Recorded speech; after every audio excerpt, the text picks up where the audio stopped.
I feel like I'm on my own journey of leaning into softness, and I've been thinking about just how I'm actively trying to build the life that I want to live. And I was at a entrepreneur networking Yeah. thing this morning, and somebody was, "Oh yeah, entrepreneurship. You go from working full time for somebody else to working for yourself, and you're working to buy 40-hour weeks, you're working 60, 70, 80 hours." And I'm like, I'm not true. I don't do that. I take naps. I took a nap yesterday. I told my sister, like, after this interview, I get to have the rest of my day to do whatever. She's Yeah. just like, must be nice.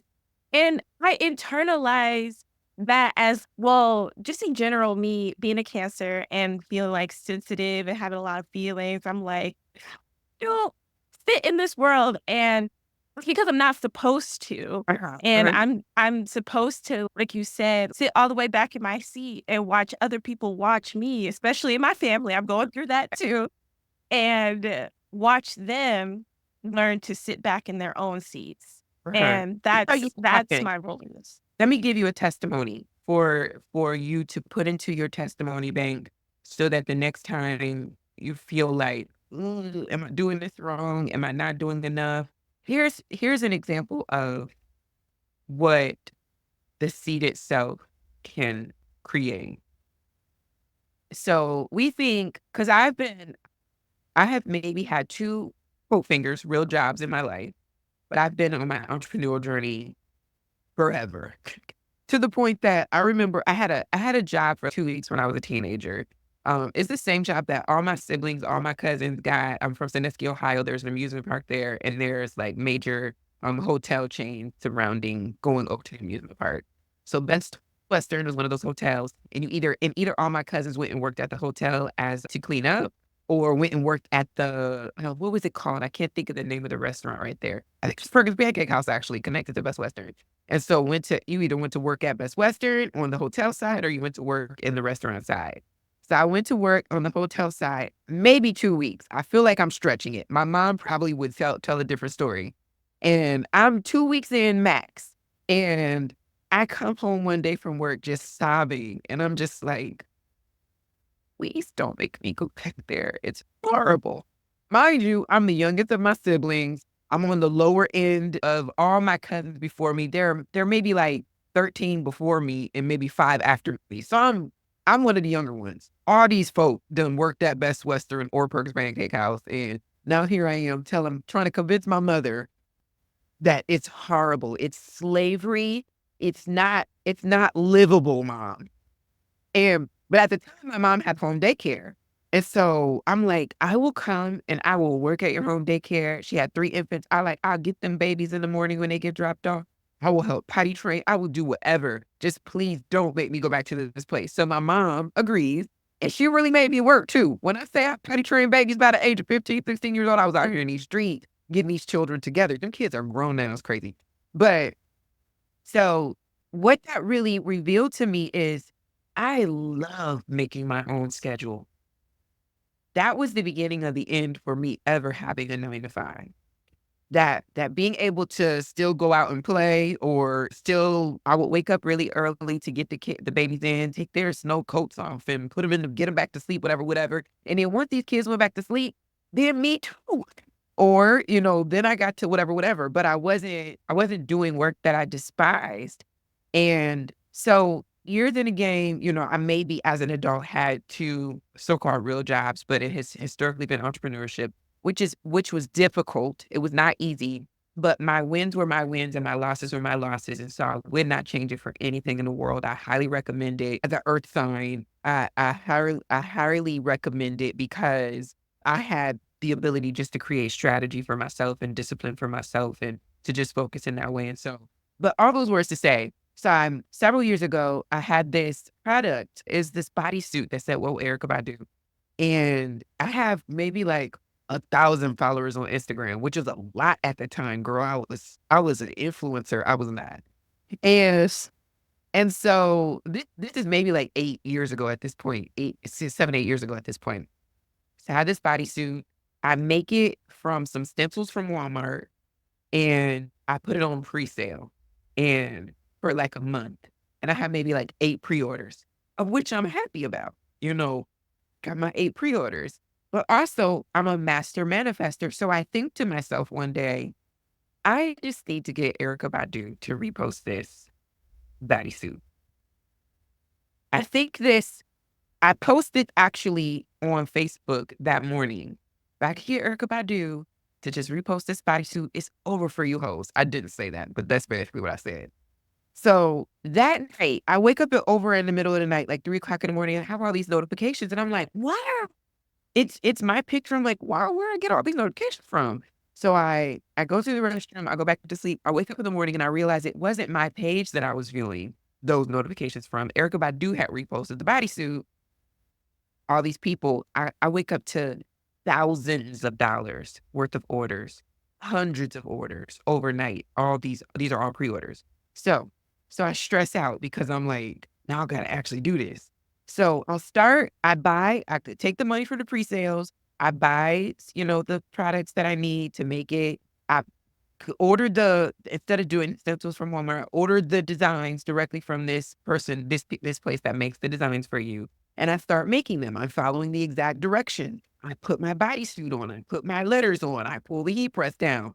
Honey, the letters wouldn't stay on the bodysuit. I was like, they're about to call me a scammer. They're going to destroy me and my 1,000 followers. They're going to destroy me. So, but I have this, I'm at the beginning of my wellness journey. I'm at the beginning of my, really, without the language, at the time of my softness journey. And so I know that me as the manifestation of God, that I have the answer to this. So I go take a nap. I need to get these orders out in the next few days, but I'm going to go take a nap. And as I'm laying down, I'm meditating and visualizing myself being successful, that I get all these orders out, everything's fine. So I'm laying down, close my eyes, about to fall asleep, and I see myself with the bodysuit on the heat press, put the letters on. I pull the heat press down, and then in my mind, I see myself turn the heat up. I take my nap, wake up, I go do this. It works perfectly. Of note, I was following the exact instructions from the retailer. Like, I was doing exactly what I was supposed to be doing. But in my spirit, as I go to rest, I know that I need to not follow these instructions. I need to turn the heat up, and it works perfectly. That whole long tail to say, there is more work done in your rest. Because I would have just been hustling, trying to figure this out. I would have been wasting money, more supplies, everything. So when we think, oh, you're an entrepreneur, you're going to go from working 40 hours a week for somebody else to working 80 hours a week for yourself. No, no, no. If you really learn how to get in your seated self, to really pursue your own spiritual, physical, emotional, mental healing, right? Doing the work of actual meditation, visualization, of actually, speaking over your work and what you've been called to, I can accomplish more in a 2-hour work day now than I used to in a 12-hour work day, because I'm doing inspired work versus the work that I've been trained to do, which is to stretch out. As someone who has employees now, we talk about this on an ongoing basis, because I pay them, they get paid hourly, but basically they're on a full-time schedule, but they get paid hourly. So here's the thing. I'm not paying you for an hour that you was looking at the computer. So I teach and support the people that are doing work with me how to do divinely inspired work, how to create an actual priority flow, how to show up to the work in a time, at the time of day that it makes most sense for you to, right? If you are not a morning person, my director of operations is a morning person, but she has a full-blown garden in her backyard. So she don't start her day responding to emails, which is perfectly fine with me. She start her day in the garden, and then after the garden, she go homeschool her little baby for a couple hours, and then she show up and replies to all the emails, does all the things. So what does it look like as we pursue softness, as we deepen into that in every area of our life, including our work, including entrepreneurship, including the things that have historically been labeled and billed, and we've been socialized into the idea that this has to be hard work, this is grueling work, this is time-consuming work. What if you could imagine a divinely inspired response to everything you do versus I'm going to show up and I'm going to just put some I'm gonna put some grit into this. Now, does that mean that there's never times when I don't have to sit down and do tedious work and it don't feel like, oh, I love doing this? I want to like dust my whole house the other day and I'm walking from room to room like, this is what I'm doing today. What kind of poverty is this? I'm really over here dusting the house. But that's even that I'm creating a priority flow for myself. Like I know that on Wednesdays, I'm more likely to be able to, I'm in the week now, my mind is focused. I can do this more labored work than me acting like on Saturday morning, I'm about to get up and do this when I know on Saturday mornings, I love to just lay on the couch and read, right? So it doesn't have to be hard, but that is a part of our socialization.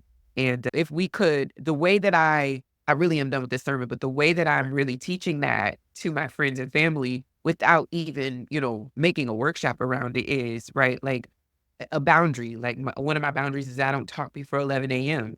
My family feels a way about that. My mama, who's 8 minutes around the corner from me, feels a way about the idea that I don't talk before 11 a.m. because who are you? Me. So there's messaging in that, right? They finally, after a few years of that reality, are much more respectful, not 100%, but much more respectful of that boundary. I have to do a better job of being more respectful of that boundary because there are times when I'm not respectful of that boundary and I'll still answer the phone knowing that this is a bad idea, before 11 a.m. And then, so now that translates to I have a sister that has a time of the day boundary for herself. And I'm like, okay, excuse me, call me like me. And I'm sorry, right? And so there's something very profound in doing the work for ourselves, trusting spirit in the divine, and then watching all of those around us really just unfurl and become as a result of seeing the way that we're becoming as well. Mm. I am I just feel so aligned with this conversation, and it was just such divine timing for me. I love this, and I always ask everybody this question, and we've talked about it a lot, but what is some advice that you offer listeners who want to make a positive impact in their communities? Oh yeah, I feel like the easy answer is, become yourself, do your healing work, be on your journey, pursue yourself, read my book. But I think, I'm trying to reach for something else. And honestly, Taylor, I can't think of anything that could actually be more profound than looking for beautiful things every single day in your life and then cataloging it so that you can return to it, as often as possible. And the way that, this could even manifest externally is like, I know the things that bring my dad joy, that makes my dad laugh, that if I talk to my dad later today and I can tell that he's tired or he's having a heavy day, whatever, like I'm so busy looking for the love and the joy and the sweetness and the ease and that I have an arsenal from which to pull, a reservoir from which to pull to be like, oh, I know how to bring joy and love and sweetness into my dad's day today. And so I know that when we think about impact, we're always thinking about, going to phone bank or sign petitions or to march. And again, this is not me minimizing all of those things. I actually just posted in my story on Instagram this morning this picture of me. I'm like 18, 19 years old, marching in the pouring down rain in Washington, D.C. with this organization called By Any Means Necessary, BAM, for affirmative action. This is we're protesting and getting petitions signed and appealing the Sixth Circuit Court of Appeals decision around from the out of the University of Michigan around affirmative action. And so I'm on the battlefield for my Lord. This isn't somebody who believes that none of that is effective or impactful. I've seen it with my eyeballs. I am from the lineage of those who have done all that for sure, 1000%. My grandmother's from Talladega, Alabama. I grew up deeply invested and enmeshed in an activism and a civil rights movement work that is basically that march, petition. You talk to your local legislators, et cetera, et cetera. I believe in all that. And I believe that the best version of me that shows up at that work is the version of me who is so deeply seated that you could show up to the march and think you gonna cause harm to me today. And I have something unique I keep saying seated, but that is seating me to the point that I shall not, I shall not be moved. And that really is. So yeah, so I do feel like that really is the answer that I have for how do you make an impact, or where even do you begin? And I genuinely and sincerely believe that it begins with us. This is the last thing I'm gonna say about that. I was talking about this the other day about who would I be? I think I mentioned this in the book as well. Who would I be if I wasn't a grown person before I saw that picture from the archives of Rosa Parks doing yoga? Who would we be if we were not, like, in the last 4 or 5 years before that came out of the archives? Because the only picture that pictures that we've historically seen of Rosa Parks is her sitting there with her young self, looking like a little old lady on that bus, looking tired, weary, weak, and heavy laden. And not that she wasn't, but she was a being, a whole being. She was, there she had some love, and she has a love story, and she has so much more complexity to who it is that she was, instead of being reduced to this, little portion of herself and her story, which is thrust upon her by. And so I think about that. Who would I be? And so I'm asking that question for my nephews, for my nieces, for my little cousins in particular, because I don't have children out of my body yet. I'm asking that, like, who will they get to be? Because they've seen Auntie Eb or, cousin EbonyJanice be bald headed. They've seen me have nappy hair. They've seen me, love Black men down to the ground, get back up and work it on down. They see me travel. They see me be giggly and giddy. They see me in therapy, heard me talk about it, right? Who will they get to be that I never got to be, or I didn't get to be until I was grown, because they've been seeing since they were children? My nephew told me recently there's a situation where people was getting turned up in my family about something, and somebody tried to bring me into it, and I was just like, I don't know. And that's where I left it. And the teenager, 17 years old, said to me later that day, man, I want to be like you when I grow up, because you just be chilling.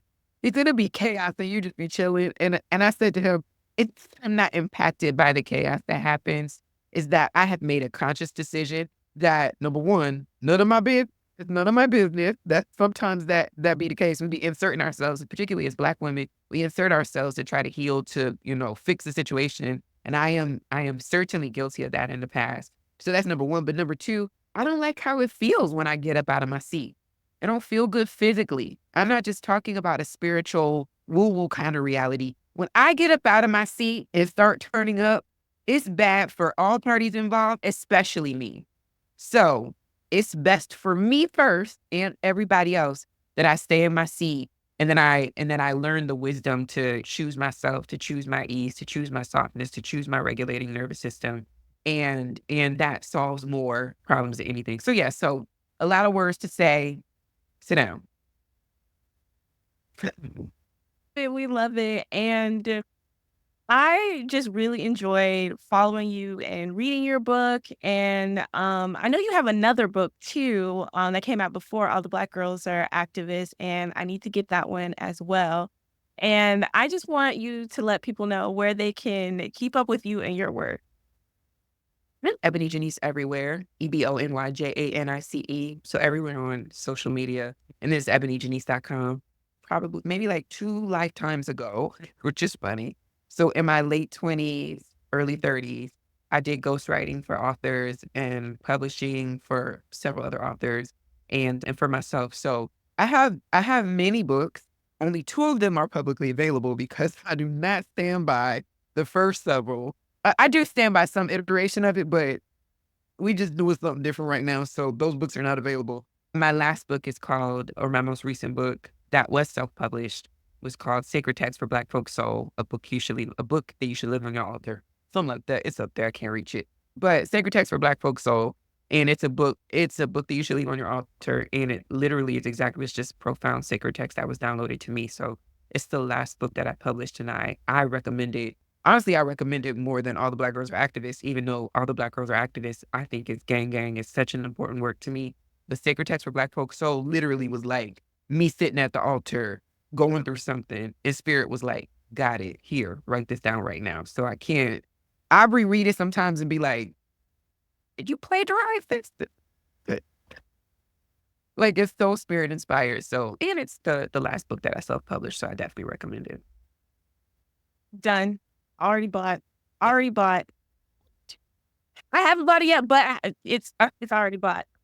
Thank you so much for being in this conversation. Like I said, for me personally, this felt so aligned and divine conversation because I'm going through a lot of learning what we Um, talked about today and just using your story, your testimony to inspire other people to sit down. yeah, So, thank you so much for joining us on the podcast. And thank you, listeners, for being a part of the Liberation is Lit podcast. If you have any stories to share or want to suggest topics or just want to connect, you can find us on Instagram, Facebook, and TikTok at Liberation is Lit or visit our website, liberationislit.com. If you enjoyed the episode, please consider leaving a review. And remember, your voice matters. And together, through the lens of stories, we're going to make a difference in the world. Until next time.